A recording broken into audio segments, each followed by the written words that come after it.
Salam alaikum, my brothers and sisters. Today, we're going to discuss a topic that is often shrouded in mystery and sometimes fear. Witchcraft and sorcery. Does sorcery truly exist? What is its place in Islam? And most importantly, how can we protect ourselves from it? In this video, we'll delve into these questions in detail. If you stay until the end, many of your doubts will be addressed. Inshallah. The definition and reality of sorcery. Let's start with this question. Does sorcery really exist?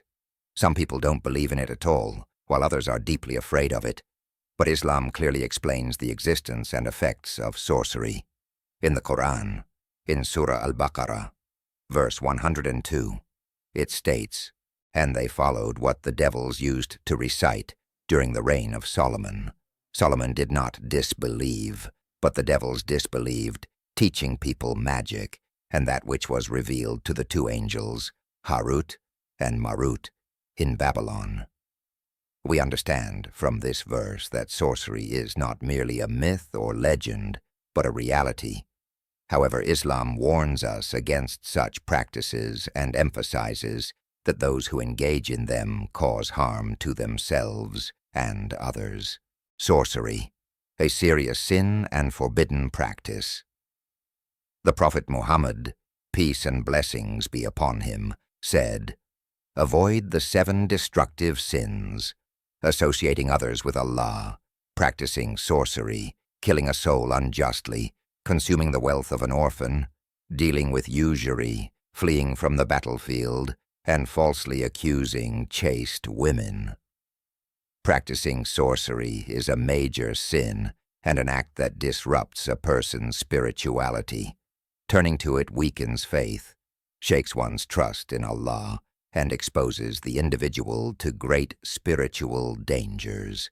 Islamic scholars view sorcery as a deviation that destroys a person's spiritual world and leads them to certain ruin.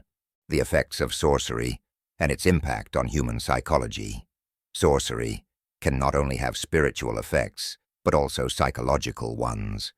For example, when someone begins to suspect they're a victim of sorcery, this fear can turn into paranoia or even depression. This is why protecting ourselves from sorcery isn't just about prayers, but also about shielding our minds from such negative thoughts. Allow me to share an example. A close friend of mine was convinced that he had been cursed. He lived in constant fear, which eventually had a severe impact on his mental health. However, if he had focused on praying and seeking refuge in Allah, these thoughts would have had no power over him.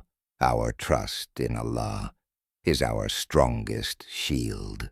How to protect ourselves from sorcery. So how can we protect ourselves from sorcery? The Prophet Muhammad, peace and blessings be upon him, recommended certain prayers and verses to recite regularly, which will inshallah protect us from harm. Surahs, Al-Falaq and An-Nas. The Prophet, peace and blessings be upon him, advised reciting them 3 times in the morning and evening. These chapters protect us from any form of evil. Ayat al-Kursi, recite this verse when leaving your home or before sleeping. Allah will protect you. Regular recitation of this verse serves as a safeguard against all evil. The prayer of seeking refuge, A'udhu billahi minash shaitanir rajim. Seeking refuge in Allah from Satan and his evil whispers is essential to protect both our minds and hearts. The status of sorcery in Islam. My brothers and sisters, practicing or seeking sorcery to harm others is strictly forbidden in Islam. Sorcerers manipulate people's minds to deceive and lead them astray. Engaging in sorcery destroys a person's faith and puts them at great risk. The Prophet Muhammad, peace and blessings be upon him, said that those who indulge in such practices are cursed by Allah. Conclusion.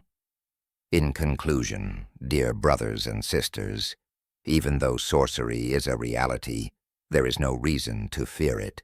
Sorcery can only work by the will of Allah, and without His permission, Nothing can harm us. If we strengthen our faith and seek refuge in Allah, we will be protected from all harm. Remember, our trust in Allah is our greatest shield.